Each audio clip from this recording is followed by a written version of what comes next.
Hey, welcome back to another episode of A Warrior Spirit where the inner warrior shines in their light. Today, I have the pleasure of a friend of mine, dear to my heart, Jessica Luchini.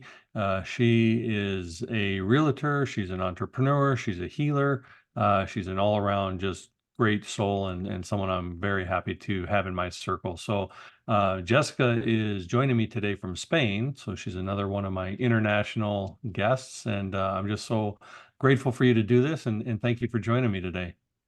Thank you so much for having me. I really appreciate it. It's a pleasure. We met at a bridal fair, Years and ago. yeah, years ago. And you were representing a disruptor to the real estate industry, Oh, and yeah. I was intrigued by what you guys had, and you got me an interview, and I came aboard, and we've been kind of friends ever since. And our trajectories have both crossed and spread, kind of interwoven in and out between the real estate and the healing and all that. So very Yeah. pleased to have you in my circle. Um, Jessica, you brought a Decided to friend. come over and say hi. Yeah, and the name This is Marty. Marty. Oh, this one's Marty. Yes, I've met Marty. Marty's Yes. very rambunctious. Um, you where did you grow up? Let's get to how you got to be this Yeah. beautiful person you are. Yeah. So I actually grew up in El Paso, Texas, on the border with Juarez, Mexico. Okay. But as a kid, my parents, well, my grandparents are from South Carolina, from the Charleston area.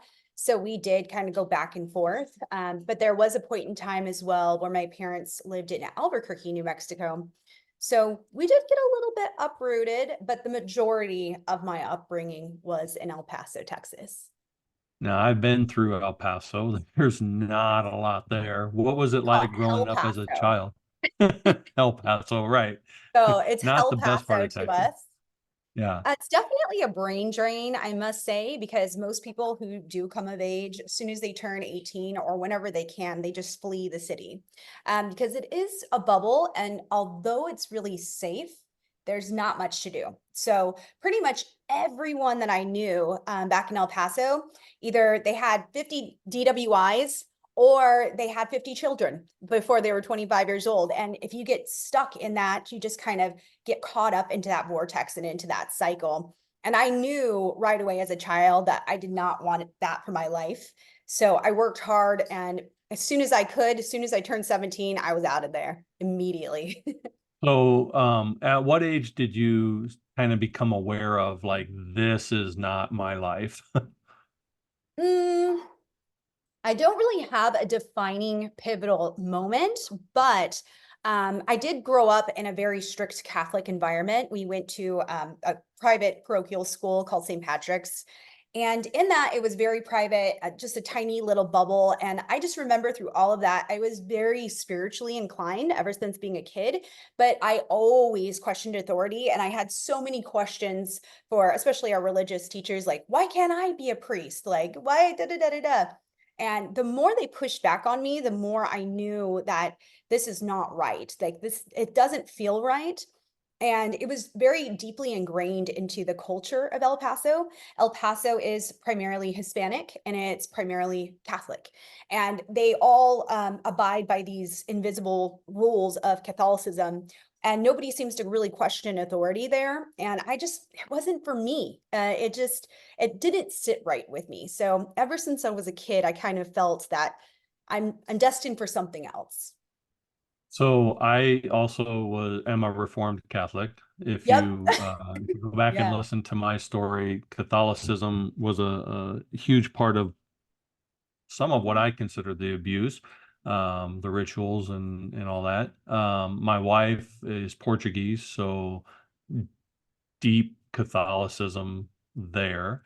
And like you, her and I both realize that, I find more connection to God sitting looking at the ocean than I do sitting in the pew listening to this person give me all these rituals.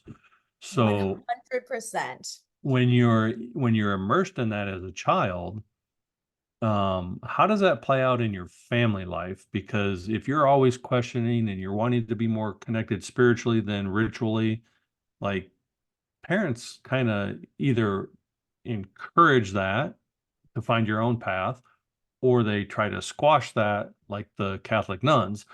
So Yes. which environment did you have? Oh man. Well, my parents definitely wanted me to kind of be quiet, sit down, shut up, and get back into line. But there's another element of it. I struggled a lot growing up because I had a lot of different elements of neurodiversity. I struggled with severe OCD. So if you've ever seen the movie As Good as It Gets, the main character displays a lot of, he's basically the pivotal person, the epitome of OCD. So he had what I had and vice versa. I also had severe ADHD still to this day, and I'm on the spectrum. So I am autistic. I have Asperger's, but my parents never wanted to formally get me diagnosed because they were so afraid that it would set me back or I'd go through life with these labels on my back. So they tried their best to punish it out of me, I guess you could say. Hmm. 'Cause they thought if they yelled at me or punished me enough, I would sit down and shut up.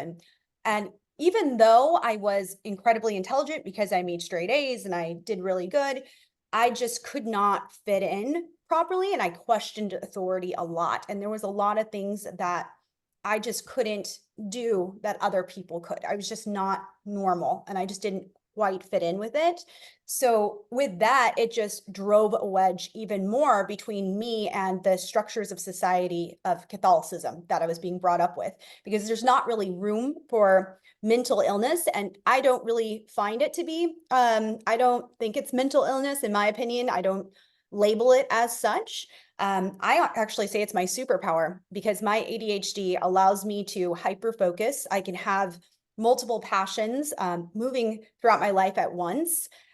With my autism, I'm able to discover more about myself, and my intelligence for certain things far surpasses anybody that I know.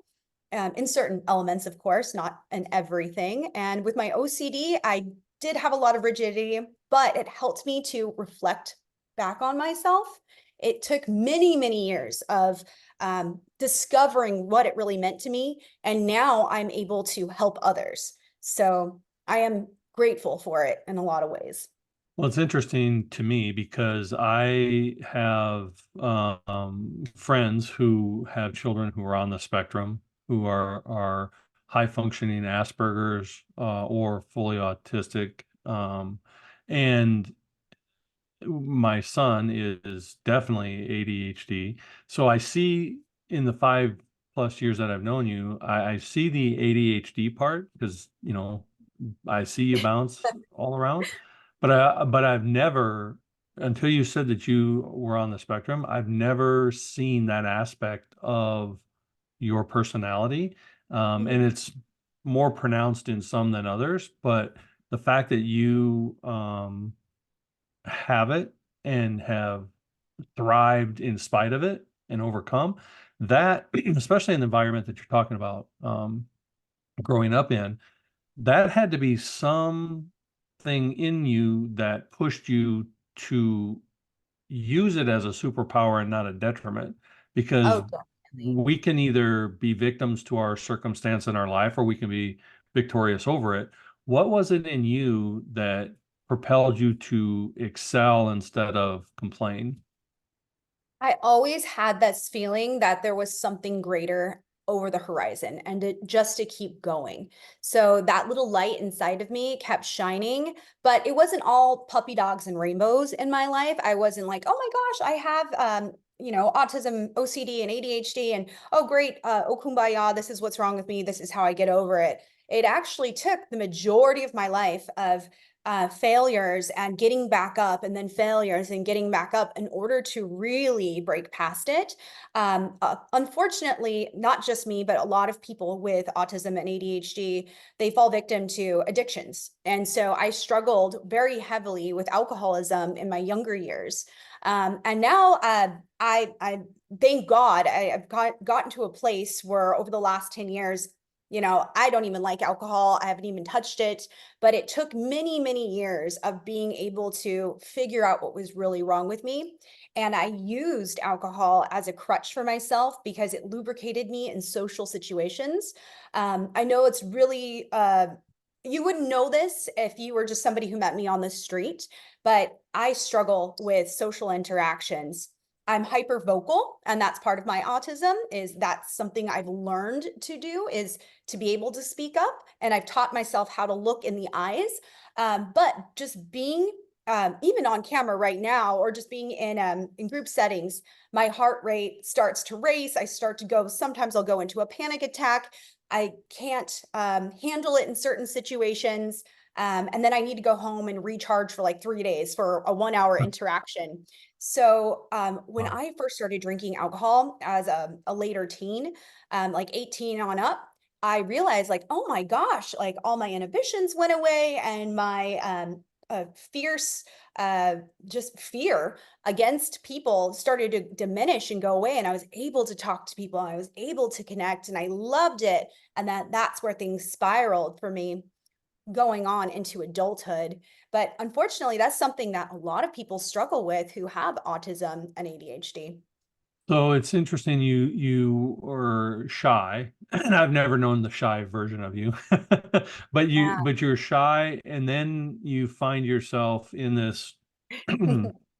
environment that is not conducive to sit down and be quiet, and it's not conducive to, alcoholism. So how do you break free from that? And what propelled you then in, because I've known you as a model and as a realtor and in interactions with many, many people. So what propels you from the world you described you grew up in to saying enough is enough and breaking free and getting into the world that I just described? So I'm going to bring it back a little bit to answer your question. Sure. I'm going to really dive into the OCD part. So the OCD, there was a period of time where it was exactly like Jack Nicholson. If you've seen that movie, As Good as It Gets, where it was so bad, I could not touch certain things. Everything had to be in even numbers. I had to wash my hands. I probably washed my hands like 300 times a day in fear of germs. It went so far beyond that, and it was so complex. I can't even articulate it. It's just so intense. It took over every aspect of my life. I lived, breathed, slept, everything, had to deal with my disease, or my issue at the time with the OCD. And my parents, they really didn't want to get me labeled as this or that, the other, because they thought it was going to hinder me. But my mom at the time, she was a nurse before she went back to school to become a doctor. So she started to find out about little things. And on the DL, she did try to get me connected with certain individuals who try to help me. But in reality, a lot of people, especially back in the 90s, were not that knowledgeable and versed on really what OCD is, especially if you've never had it. When they try to treat it, it's like throwing gasoline into fire. It makes it so much worse. So I knew there was a point in time in my life where I knew, and I must have been 7 years old, where I knew if I do not nip this in the bud now, I'm going to die, because I would have severe thinking of black and white, where it was so rigid and so bad, it spiraled into an eating disorder and all kinds of things with it, because I couldn't eat certain foods, if blah, blah, blah. It's a whole mess, and it gets boring anyway. But I realized back then that I'm going to have to get extremely uncomfortable in order to overcome this. So I had taught myself from an early age to be able to buck up and just try the new experience, because the old way was not working. So getting extremely uncomfortable and putting myself in that place where I wasn't sure if I was going to free fall or if I was going to fly was the only way for me to move forward, because I was going to fall anyway. So I've used that in my life for so many other aspects, and it's helped me overcome pretty much any adversities that come my way. And I learned that from such a young age at 7, that the only way to grow is to put yourself in an uncomfortable situation. And you can only grow as far as you know that you've done wrong, or that there is something wrong. I am That makes sense. fascinated. Oh, absolutely. And I'm fascinated that at the age of 7, you realized this, because we tend to model what we are involved in, and you weren't being modeled or shown this other path. You were figuring it out, and maybe your spectrum, your Asperger's part, helped propel that side of your brain into that on your own. But it's really fascinating that a child at the age of 7, which is why I fully believe that this isn't our first time around for all of us, and we're remembering what we knew before and bringing it forth to help us in our present. um, but who helped you model that? Like, who was it, just internal, or was So there?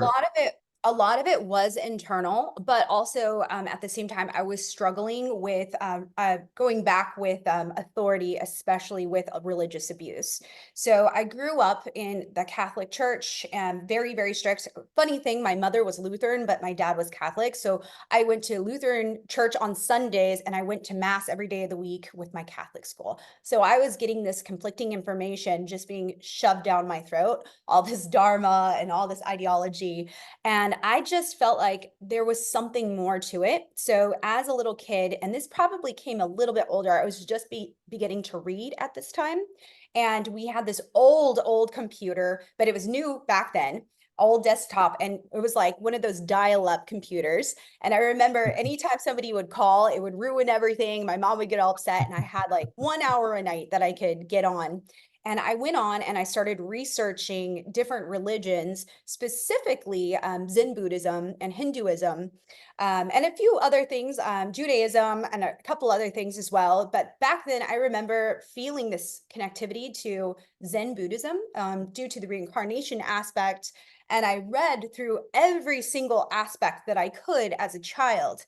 And that's another thing, one of the reasons why I know I have um, ADHD and autism, is because once I get hooked on something, I'm able to digest it for its entirety. And where there will be other kids who are like, how can you read the entire Quran? How can you read all of that in one sitting? When I'm interested in something, I'm really interested in it. So I really put myself through, I guess, this new regimen of expanding my consciousness so young. And I instantly knew, it was like an instant thing. As soon as I read about it, like, this makes more sense. This sounds right. And I had this instant knowing of in my heart that this is true. This is real. People are reincarnated. And I knew that my soul was older than my parents' soul.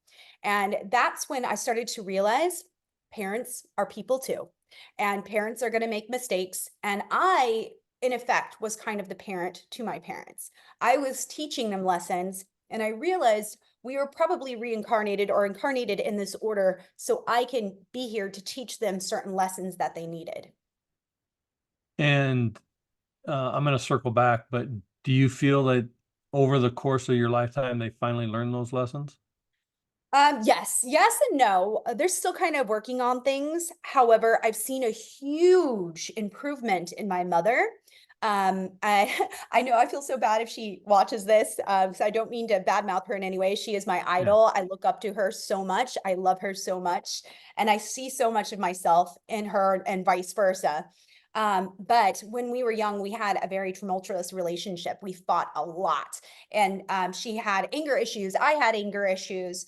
And it was really kind of, I don't want to say disturbing, but we would just have like when it was good, we had a great time. It was wonderful. But when it was bad, it was horrid.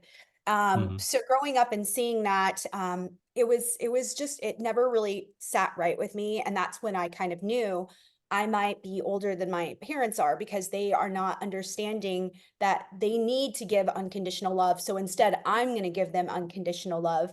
And I've watched my mom transform. She actually went back to school to become a doctor in, I think it was her 50s, like her early 50s. So we actually were going to college at the same time. It was wild because we had the same classes together. And I watched her grow as a person.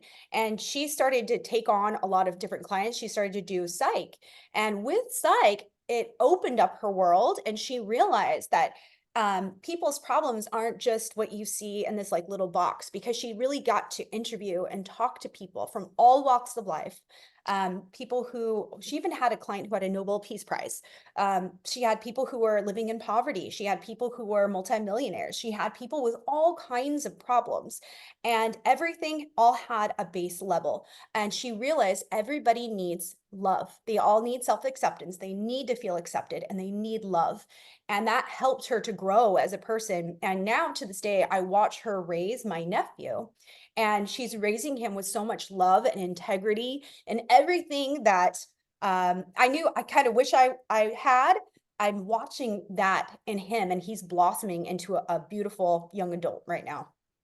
That's so awesome. And so when let's circle back to you leaving El Paso, because that also had to be a pivot.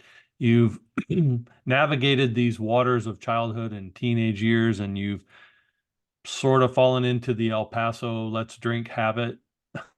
But you also escaped, if you want to use that word. Where did you go to?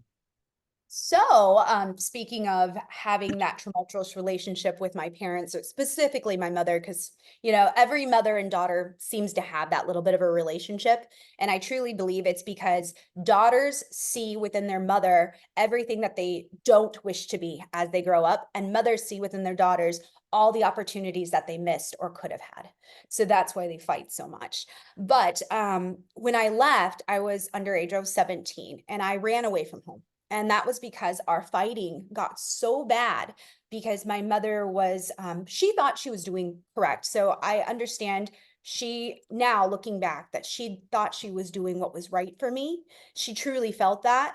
But I used to listen to rock bands, and back then there wasn't as much like electronic music and stuff out there. There always was, but there was more rock and roll. So I listened to a lot of like rock bands, and specifically a band called the Murder City Devils from Seattle. It was really cool, like underground band, and I loved them.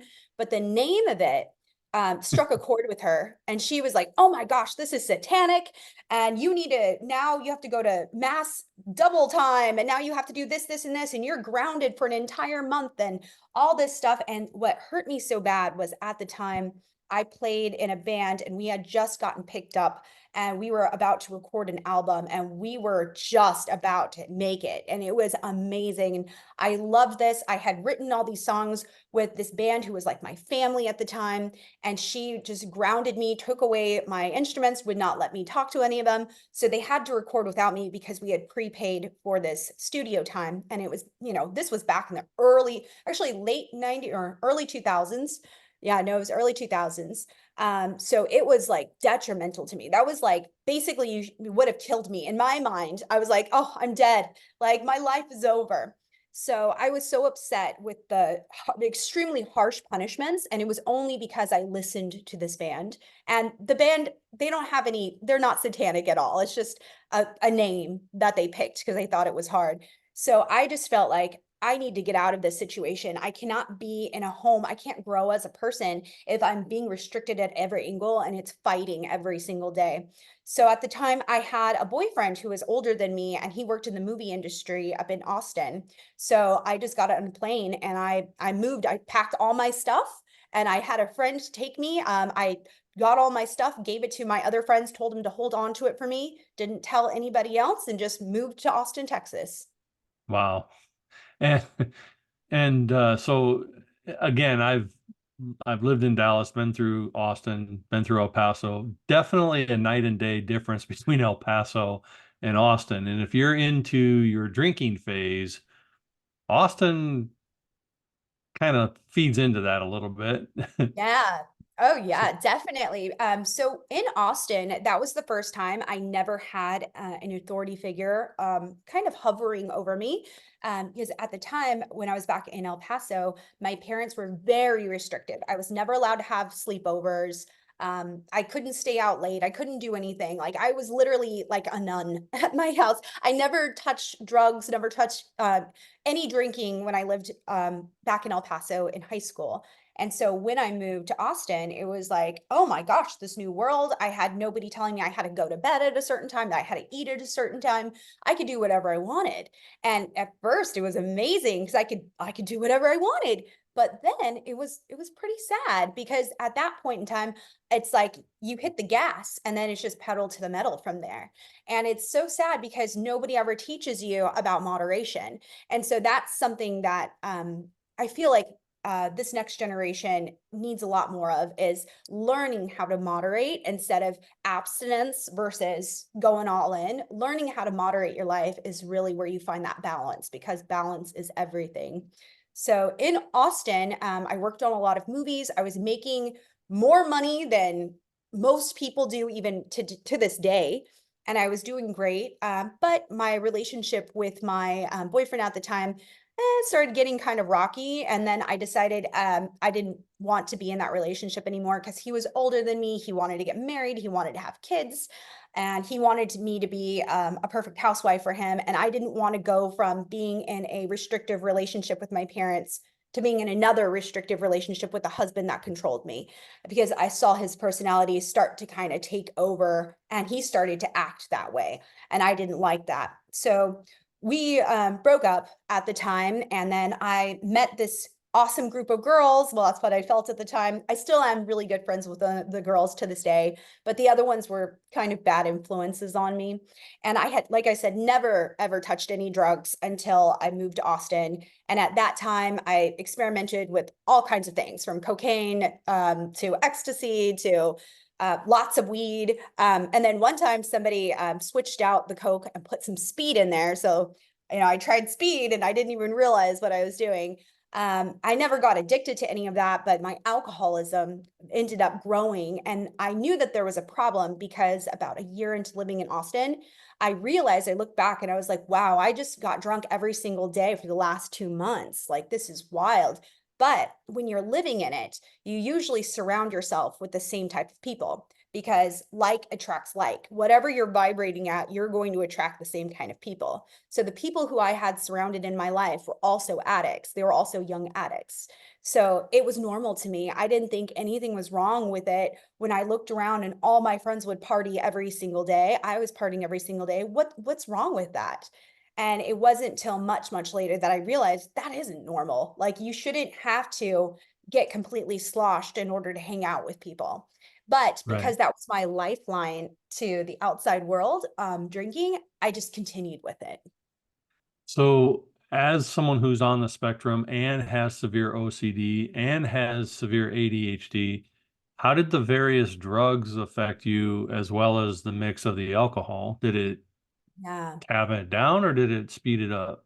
It actually, depending on the mood that I came into it with, it could exacerbate it or diminish it completely.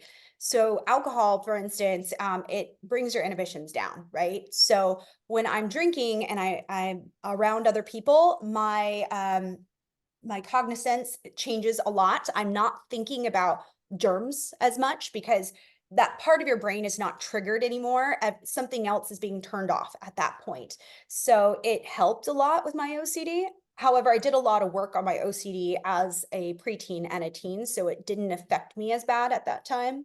It was mostly my Asperger's and ADHD. But when you're drinking, if you think about it, and say if you're in a room full of drunk people, you can't tell who has ADHD and Asperger's versus who's drunk, because that was a wonderful way for me to mask myself and I could be my true self around people. And if I did something that was, off key, people would be, oh, she's just drunk. And so for me, it was really like amazing because I was able to be my complete self around people and be accepted, and people would laugh and people thought it was funny. The little quirks that I do, because I have a lot of weird little quirks, and it was openly accepted because people just be like, oh, she's just drinking, that's funny. And so that's what kind of made it even worse, was when you find your acceptance in something so deeply wrong and like seated in something so negative, it's so hard to untrain that out of you.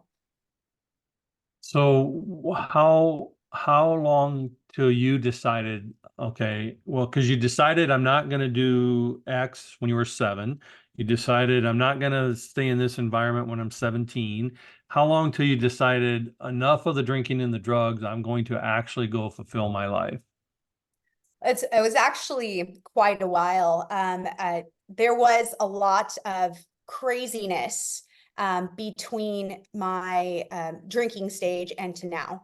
So just for a better idea of my timeline, right around that time, I ended up, so because I used to play in bands, and I would like to say musically inclined. I've always been able to read music pretty well. I can pretty much play any instrument.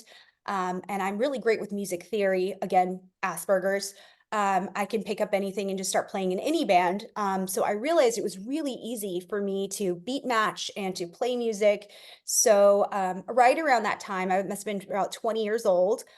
Somebody approached me and asked me, hey, would you want to DJ for this big, huge party? And I had never DJed before. Like, we need somebody, and we heard that you're really good at music. I didn't know like anything about DJing. So I just said yes anyway, because I wanted to try something.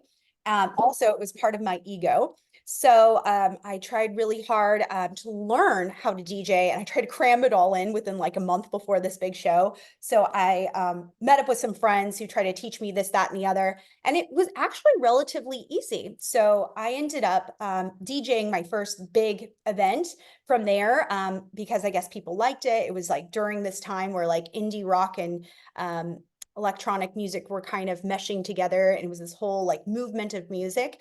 I just started DJing more and more, and then I started getting better at and developing skills. And I started to put on like a whole persona, like dressing up and getting all crazy, throwing parties. Then I eventually had my own parties where I would partner with different clubs, and I would do like little circuit tours. So Juarez, Mexico, LA, San Diego, Austin, Texas, all over, and I would play, and I loved it, and it really did stroke my ego. And it just made things worse with the drinking, because of course you always get paid in alcohol or a drink tab along with your pay. So they like for you to do that, because then that means they don't have to pay you as much money. And it's also difficult to play in a room of drunk people when you're not drunk yourself. So from there, it just kind of spiraled even more. And my ego started to grow at that time, because I thought I was invincible. I would get picked up on to go to shows like all over the place, Mexico City, Chihuahua, Mexico, like all over, where they would pay for my flight, they'd pay for my hotel, they'd pay for a +1 for all this for me. And I'd ask for them to take me shopping. All this was paid for me. I got to enjoy everything. And then I would ask for a big bottle of Chivas as well. And we would party and do all this fun stuff. And then it was fun until it really wasn't. And then I kind of hit ahead to it. I had an accident when I was in Seattle. I had hit my foot on a stop sign while I was very, very intoxicated. My foot got impaled on a stop sign, and it tore out all the ligaments in my foot. And I just completely like shred my foot. I had to have surgery. I had to have all this stuff. I was almost like incapacitated for months. I was in a wheelchair for a little bit. I had to wear a boot. It was a whole thing. So at that time, it really slowed me down, but it didn't quite slow me down. It didn't bring me to a screeching halt. It did slow me down for a little bit, and it got me in check with my ego, because at the time I ended up, when I broke my foot and I couldn't walk, I couldn't do anything, I think I ended up gaining like 20 or 30 pounds. And that's something that spiraled into something completely different, like the rigidity of the eating and all this other stuff, but that's another story. But at that time, it was a pretty big like check on myself and my ego. But from there, I ended up moving around. I tried to sober up. I tried to get better. And if anybody who's watching this knows about sobriety, it's not like, oh my gosh, you get sober and it's better. That's usually never how it works. There's probably like a 1% chance that that works. Typically with sobriety, you're going to get loop-de-loops on your roller coaster, the roller coaster of life. It's never going to just be a straight up shot. So I tried to get sober a couple of times and relapsed, and it's just kind of what was happening. And during all the mix of this, I ended up meeting my first husband. His name is Valentine, and he was a heavy addict. He played in a lot of bands, and we actually grew up in El Paso together. So we shared a lot of that. So we trauma bonded a lot. And we had a place, we ended up moving to Denver and then Boulder, Colorado. And we had a really cool house over there. But he ended up starting to sell drugs, different things, like all kinds of whatever he can get his hands on, because he was a poly user. And there became a time where I realized I'm just sick of the same song and dance, the day in, day out, like feeling the next day like total trash, and then just waiting for the sun to go down so we could just get totally hammered again and get screwed up. And I was just so tired of that, and the false friendships and the fakeness and not going anywhere, and just knowing that this was probably going to be our life. It was just so devastating and sad to me. And I just felt very trapped. So from there, we worked on getting a divorce, and I moved out. I told him he could keep the place. I'm leaving. And from there, I ended up getting a really great job with Aveda. So it is, if you're familiar with Aveda, they're really great. They are, for what I was doing, it was a haircutting school, cosmetology school. So I became a cosmetology instructor. And this was in Nashville, Tennessee. So I went to Nashville with high hopes of, I'm here, I'm sober, and it started off great. I came in totally sober. I was doing amazing, trying to make friends, doing really great for myself, eating right, professional. I made a lot of money at the time for what I was doing. I was able to buy my first house. I bought my car. I had my life together. And when I look back, I was like, wow, that was the first time I was actually an adult. But through all of that, I was mourning my closeness in my relationship with people in my life, because even though I was sober in at the beginning of Tennessee or Nashville, I didn't have a lot of friends, because I felt like I could never let my guard down. I could never let people know who I really was, because the women who I worked with in Nashville were so judgmental, and they were so mean, just mean girls all around. They would do anything that they could to try to get me in trouble. They honestly, they didn't like me at all. They started some rumors that I was hooking up with the not the president, but the director of the school, because we were friends. They had HR fly down and made us go in front of the entire school and make an announcement that we were not seeing each other.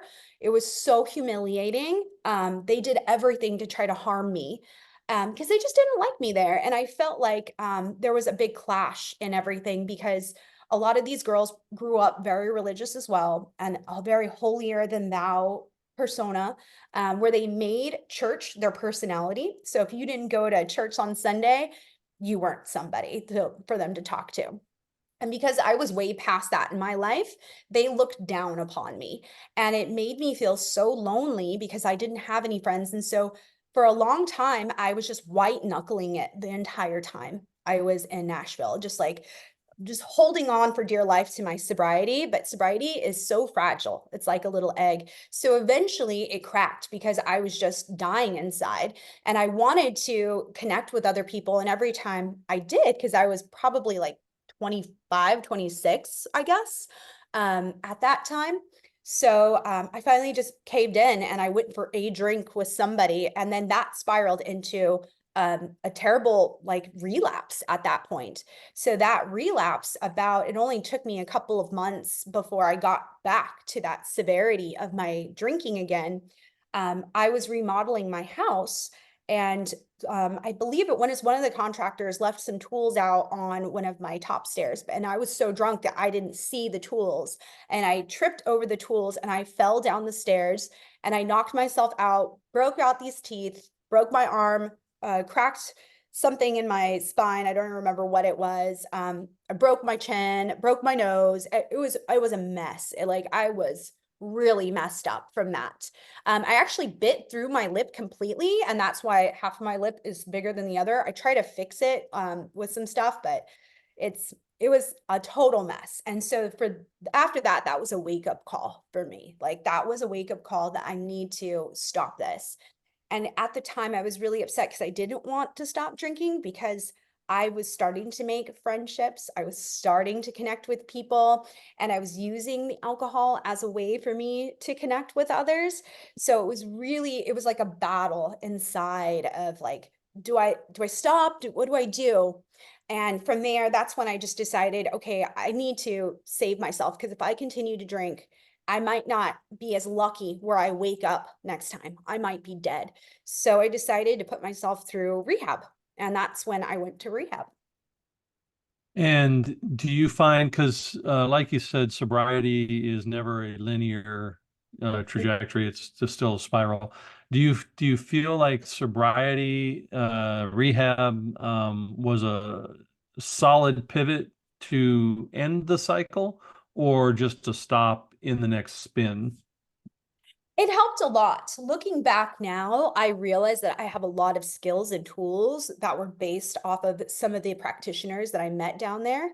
And it was really pivotal for me in a lot of ways because it did shed some light on things that were really like hurting me inside. Because I didn't realize that a lot of it really did stem from like childhood, like religious abuse, for instance, feeling inadequate, feeling like I couldn't be myself unless I was drinking because nobody would accept me because I was the weirdo, I was the weird kid.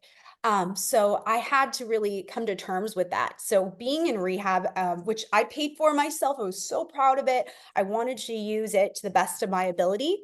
And it did me a world of good because I quickly learned that no matter how bad your life is, there's always going to be somebody who's going through it worse.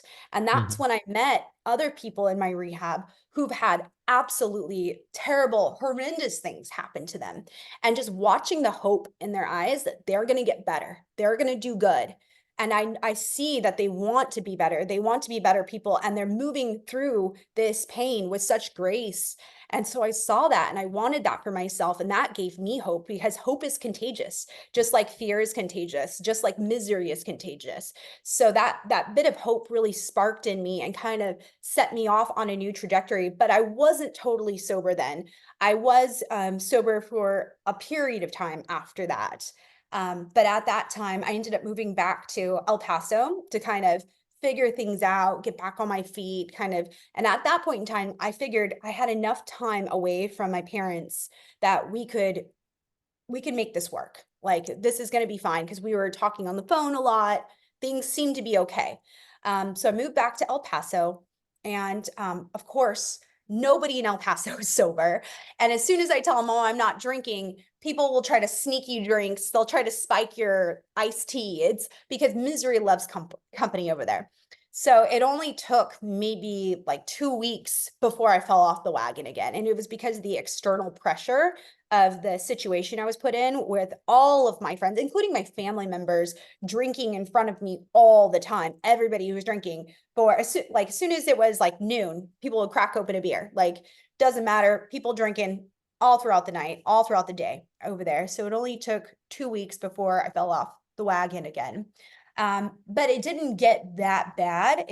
Like I try to keep myself in check, and that's something I always told myself is like, oh, I can just have one drink. And now I'm at a point where I'm okay with that. But I was so fresh out of my rehab stint and out of this new mindset that it was not a good idea for me to do that. And unfortunately, I was like in a wolf's den at that time. So I came in, and soon as I started drinking again, fighting with my parents, everything was like back to, I was 17 years old all over again. But there was a silver lining of going back to El Paso because that is where I ran into my husband. He was also going through some stuff at the time, and our paths crossed again. We knew each other for a long time, but we ran in slightly different circles. And he had a girlfriend when I had met him. I had a boyfriend, and so we never were romantically involved, but we ran into each other again in El Paso, and it just clicked. And we ended up dating, and it was like, oh my gosh, this is my soulmate. So once things started to fall apart and unravel with my parents, I ended up getting a place with my now husband. He was my boyfriend at the time, and my little sister. And we would drink during the day. I was a bartender because there's really no work in El Paso. I had a degree in clinical mental health. And this was the saddest thing. This was the day I decided I'm leaving. I went in for an interview in El Paso to be a therapist. And it was going to be my first time being a therapist. I knew I was going to be like a junior therapist. I was going to have to work under somebody else. I was so excited because I have my bachelor's degree. I was so happy about this. And I came in, I spent all this money on this brand new like interview outfit. And I showed up 15 minutes early. And then the lady who was my interviewee or interviewer tells me, oh, you know what, honey? Well, we called you in here today because we actually wanted to offer you another job. We wanted to offer you a job as a swing shift, night shift, swing shift. So meaning it was 11 p.m. to 7 o'clock in the morning, but swing shift meaning you don't know what your schedule is. It's going to be a mix all over the place as like an assistant to an assistant, where it was not what I had initially gone in there for. And they were saying, oh, we're going to pay you minimum wage, which at the time I think was like $6.50 an hour. And I was like, how am I going to, first of all, live, pay for my gas and my student loans? Like I went through all this school, and just so you guys can tell me you're going to pay me minimum wage, like this, it was such a slap in the face. And I was like, I don't understand. Like, I have my degree, I have everything, I did everything you wanted, and you guys want to like basically just give me the lowest job. And I was like, why? I don't even understand why I went to school for this. So I could not find good work in El Paso to save my life. So at that time, I started to look elsewhere, and I've always kind of been involved with the movie industry and whatnot. And I also hair and makeup cosmetology. So I ended up picking up some gigs in Albuquerque, which is a 4-hour drive. And I was very familiar with Albuquerque as being a kid. We grew up there part-time. So I started working on commercials, doing hair and makeup for commercials. So I decided, you know what, I'm just going to move, we're going to move to Albuquerque. My boyfriend at the time, my husband now, and I moved to Albuquerque. And that, like moving to Albuquerque was our big pivotal moment of growing up for us. That was truly like the time for us to grow, because we were away from all of these people that surrounded us, because we had a lot of mutual friends who were really detrimental to us and encouraged the drinking, encouraged everything else.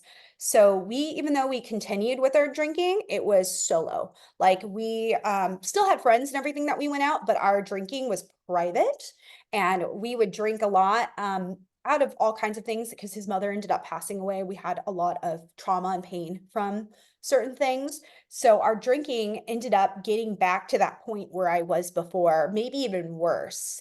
But at the time, I had the tools to realize like this has to stop.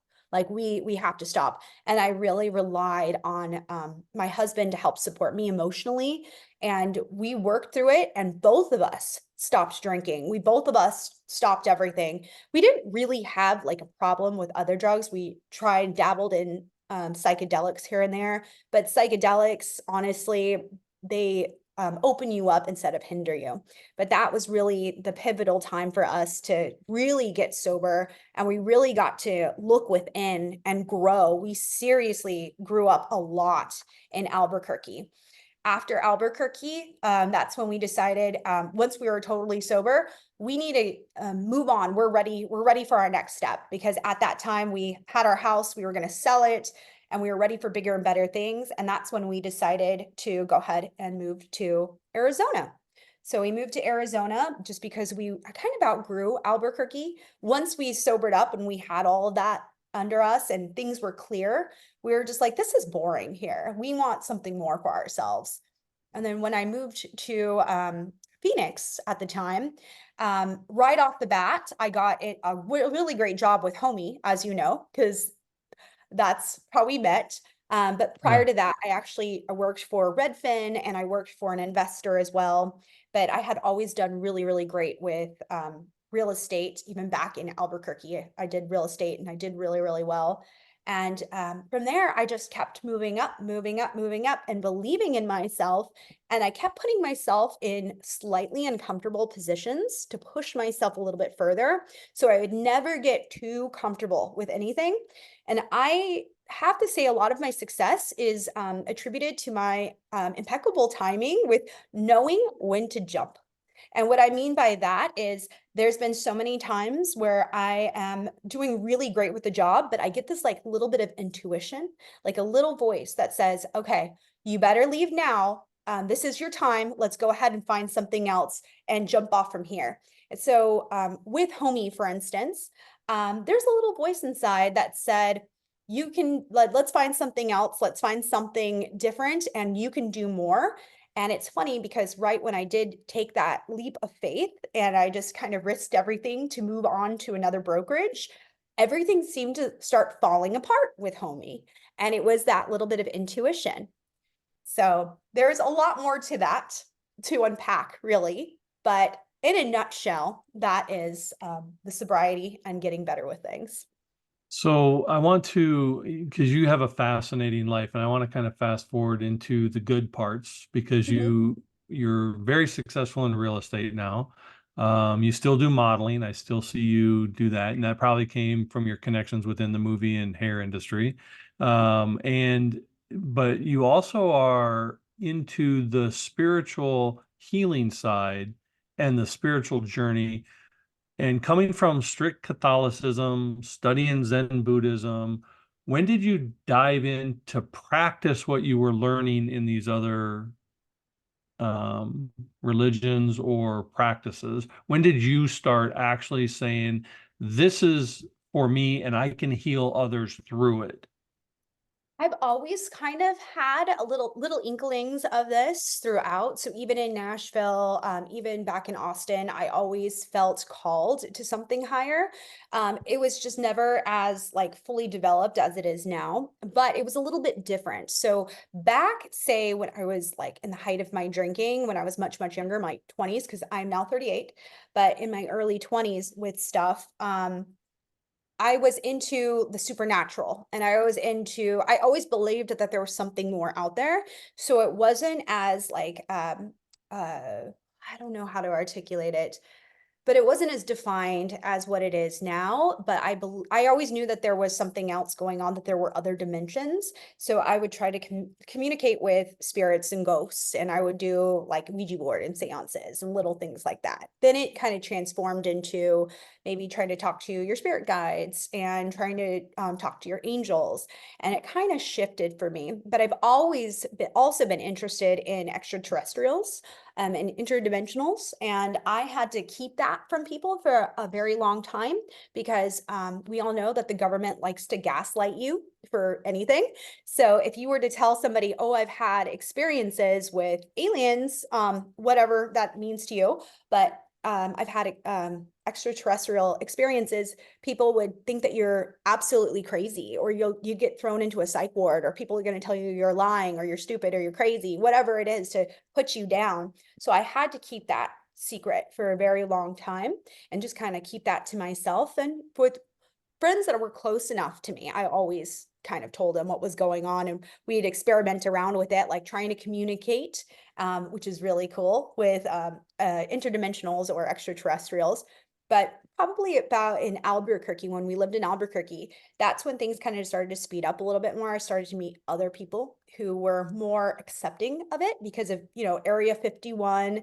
There's also Alamogordo or Los Alamos as well, where they do a lot of supposedly experiments and whatnot with interdimensionals. And there's a lot of people who are heavily involved with a covert government and things that have to do with alien culture over there. And it was a lot more accepting. So once I was able to kind of open up about that, I was able to also tap into spirituality and consciousness, because in all reality, it's all connected. Everything is connected. The ghosts, the aliens, and God, all of those are connected. So I guess there's a funny joke that I could say about that, like a ghost, an alien, and God walk into a bar, and they're all there because they're all around us at all times. And the funny thing is I started to really uncover and do some research into these extraterrestrial beings and whatnot. And what I've really discovered is a lot of our ancient civilizations kind of mistake aliens or interdimensionals for being angels or being gods. And they were who they were. They just, humans weren't able to articulate what it was, and they just assumed, oh, this must be a god because it's coming down and it's teaching me something. It is telepathic and it has superpowers, so they must be a god. In reality, aliens are all around us and they can interact with us and they are who they are, but a lot of people mistake them as being something else. And it's just kind of set me off into my path of spirituality and consciousness. And so now you do some QHHT, you do some other healing modalities, and now you've transitioned your life from Arizona to Spain. Yep. How has that, because Spain is predominantly a Catholic Yes. area, so how has that been for you as, a foreigner in a religious country who practices freedom and spirituality and Believe it trying to or stay not, sober? oh my gosh. Well, believe it or not, Spain is actually really conducive and great for sobriety because anywhere you go, they're always going to have non-alcoholic versions of everything. They're very open about stuff. And the crazy thing is, if you actually look at the statistics, the addiction like there's pretty much no addictions in Spain compared to the US. I mean, there are, but I tried getting a job right off the bat with a few different hospitals, clinical mental health, like positions in different places. And they're like, we don't really need anybody because we don't really have much. And they don't have fentanyl here. They don't have any of that. And when they do drink, it's very moderate because when they drink, they watch their parents drink moderately. Their grandparents drink moderately. When they're teens, they're allowed to experiment and drink, but they always drink moderately. And so even though people go through little stages in their life, you don't really see this crazy swing and this black and white kind of thinking here in Spain. It's a lot different. Also, it's kind of crazy here in Spain. I have a big group of girls that are also expats, and we all got together because of yoga. And yoga is a very spiritually enlightened kind of exercise modality. It's not just exercise, but for the outside looking in, for people who don't know what yoga is, that's what they assume it is. But through yoga, I ended up meeting a huge group of expats and locals who are also into it. And it's so beautiful because I'm watching this insane community get together and grow. And none of it is based around drinking or putting some extra substances in your body. Everybody's coming to the table authentically. So I love it. I absolutely love it. And do they accept your diversity in thinking as far as spirituality and some of the other spiritual things that you bring to the table? Actually, yes. So yesterday I actually had a hypno Reiki session with a new client. She came through because she knew I do Reiki and a few other things. So she wanted to do a hypno Reiki session. She's about to move to South America. And so she just wanted to get a reading. So she wanted me to read her tarot. She wanted to go over a few things and she wanted me to connect with her guides and give her some guidance. The crazy thing, when she came and showed up, and I'm still kind of learning all of this, like nobody gives you like a guide or a book on like, this is what you do in order to connect with your guides, like follow these exact steps. Like you kind of figure it out on your own and you have to trust your intuition. But as soon as she sat down, I had her hold my tarot cards and get her energy mixed into it. And she pulled her own cards out. And as she flipped them over, everything that we had discussed on the phone, every single question that she had was answered, boom, boom, boom, exactly on those 3 tarot cards. It was absolutely wild. And then as we were doing our hypnosis Reiki, we were doing everything. And I asked her guides and my guides for a sign when to stop.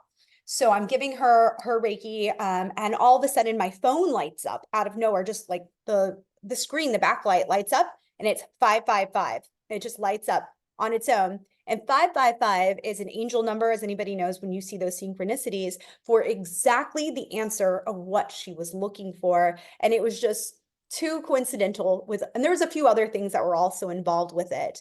But it's really neat once you open yourself up and you stop doubting yourself. the gifts that start to come within. And going back to the alcohol thing, I felt like I was never really able to truly open up those gifts because alcohol, it's a spirit. It eats away at your soul. It eats away at your spirit. So there's a lot of mythology around alcohol where they say that when you drink, it's toxin, it's poison for your body, but it's also poison for your soul because your soul does not want to inhibit your body because it's too toxic, too poisonous. So in Hindu religion and in a few other religions, they believe that you have like a silver cord that connects your spirit to your body. That's how you're able to astral project and come back again. So when people get to a point of like belligerently drunk where they black out, say, their body is still there, you're still functioning, you're still alive, but your soul kind of has to step away for a second. And that's usually when a low vibrational being, because like I said, everything is vibration and like attracts like. So when you poison your body and you bring your vibration down really low and your spirit has to sit out here for a minute, that's when your body gets hijacked by other spirits, they say. And that's when people get belligerent, and that's when they get violent, or they act completely a fool, not like how they normally would. And that is a problem for a lot of people, and they don't even realize it. So once you cut all those substances out and you come back to your true authentic self, you're able to align yourself with your true message, your guides, with your higher self. And that's when you can start to really manifest anything you want in your life. You have lived a roller coaster of a life, a Yeah. wide, eclectic variety of life. For anyone who's listening, who's kind of going through, whether it be the ADHD, the Asperger's, or just the alcoholism or the circle of life that they're dealing with, what would you say to them to help bring them to their authenticity and to live their better life? Hmm. I guess it would just really depend on what they're going through, because there's really not a one size fits all for everybody. But ultimately, we are such powerful beings and we are programmed to think otherwise. We are programmed ever since we're little kids that this is the way life is, that you have to go to college to get a good job, you have to pay your taxes, you have to work until you die. And we are mortals we don't have the ability to make things happen outside of tangibility. And that is not the case. There's so much more to life. We are not souls with a body. Like, that's just not how it works. We are so much more. There's so much more to it. This is just one little part of us. We never die. Souls never die because energy never dies. If you think about it, when it comes down to like quantum mechanics and quantum physics, energy never dies and never goes away. Your soul will continue to live, whether that be in heaven, in hell, if you reincarnate, whatever that is, you are going to keep going. So don't be afraid. Don't be afraid of that. And you can do anything that you want to. Manifestation is not going to be instantaneous, but anything that you want, whatever you're focused on, that's what you're going to bring to yourself. So if all you're thinking about is that terrible ex-boyfriend or ex-girlfriend, and you're thinking bad thoughts about that, you're going to attract that right back to yourself, because everybody is a mirror, everything is a mirror. And that is the greatest lesson of life, is whatever you put out, that's what you're going to get back. So you said you're 38. Mm-hmm. You've lived more life than many in many ups and downs. Um, you're currently living abroad. You're trying to get your dual citizenship. Yes. Um, so what's next on your horizon to take you into your 40s and beyond? So I don't want to put any limitations, because if I try to define it too much, then I'm going to close myself off to more opportunities. So I'm kind of letting things come as they are. So my goal is to learn the language impeccably and become totally fluent in the language before the end of the year. I also have a few businesses. I just started up a new paddleboard business, totally sustainable. And my hope is that I will be able to start to take the money from that and put it together for something that I can really work towards, that is like my passion project, which is helping other people really connect to their authentic self and overcome any of these adversities that we kind of place upon ourselves or other people have placed upon us, because nobody really teaches others, especially if you grow up either in a broken home or you come from a very religious home, that love comes from within. And once you have that true self-acceptance and self-love, nobody can take that away from you. People can bark down your throat and into your ear all day and tell you horrible things. But if you have that foundation, that true like love for yourself and that confidence, nothing can ever stand in your way. So I want to be able to share that with other people so we can come together collectively and make the world a better place. I love that direction that you're taking for yourself. And I love that you're also opening yourself up to whatever, like we have to have goals and we have to have things that we're striving for, but to be open as to how that's presented to us is, some people get way too rigid on what the package has to look like. Yes. And, so it's good to have the goals and what you're striving for, but still open it up to how it is presented to you from the universe. And I love that part about you. What I also love is that like I'm 59, okay? And so I could have children your age, um, but I'm able to learn even from the younger person because your soul is old enough to teach me. You don't come across as some punk kid. You come across as this very genuine, caring, loving being. And so age never plays a factor. And I think I've watched you with other people and I've watched your interactions, and you have this commanding presence about you, even at a young age, because you are coming from that authentic soul perspective and that genuineness. And that's part of the beauty that I find in you. It's not just your physical beauty, but this glow that you present and this authenticity that you bring to the table. And I really hope that it transcends age and people can listen and learn from the beauty that is your soul, not just the person that's inhabited, the planet for X amount of years. So This is just a um, sleeve. just a sleeve, This is but just a it's sleeve. but it's being presented so genuine and so authentic, and I love that about you. Because you are part of my tribe and part of my world, I ask every guest as we kind of wrap it up, what does a warrior spirit mean to Jessica? That is a tough one. Perseverance, being able to persevere no matter what and holding true to your core, whatever that means to you, not backing down and holding true to your authentic self. Well, you certainly embody that. I certainly appreciate you being in my world, and thank you for sharing this time with us. And I look forward to watching you continue to blossom and just continue to be in a part of your orb. So Thank you so much. I appreciate you. I appreciate it. You guys have a blessed rest of your afternoon, and we will catch up with you soon.